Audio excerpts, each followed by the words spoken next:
Second Amendment, gun control. You've been on the NRA's board since '95, and this is a subject that you maybe feel more strongly about than any other. I believe that make your case. I believe that a person's moral compass can be determined by how he references free men the right to defend themselves.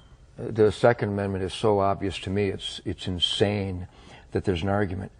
God gave, let's pretend there is no document. Let's pretend brave families didn't leave the tyrants and the slave drivers of Europe so that they could practice the religion of their choice, so that they could speak out without being murdered, that they could produce wool without the king's men coming and taking it from them every season of harvest. Let's pretend none of that happened. Let's just pretend this guy named Ted Nugent parachuted onto Earth and woke up one morning and saw these wonderful resources and had dreams of excellence and being the best that I could be.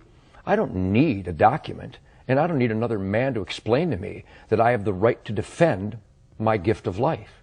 And that there is an argument in America from Hillary Clinton, from Barbara Boxer, Dianne Feinstein, from a whole gaggle of numbnuts who would try to tell me they will dictate where, how, and if I can defend myself.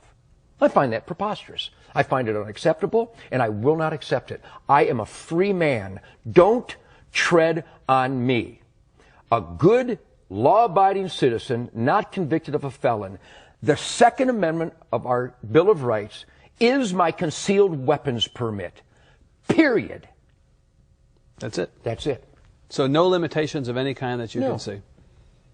None. That's it. The limitation should be, instead of arresting people for molesting children 24 times, I would rather the dad walked into the room, found a person molesting that child, and blew his brains out.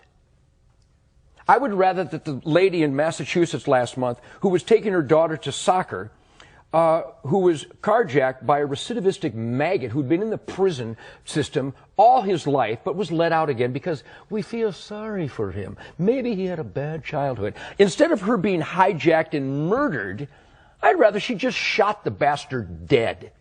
But in Massachusetts, somebody decided she can't do that. So she's dead.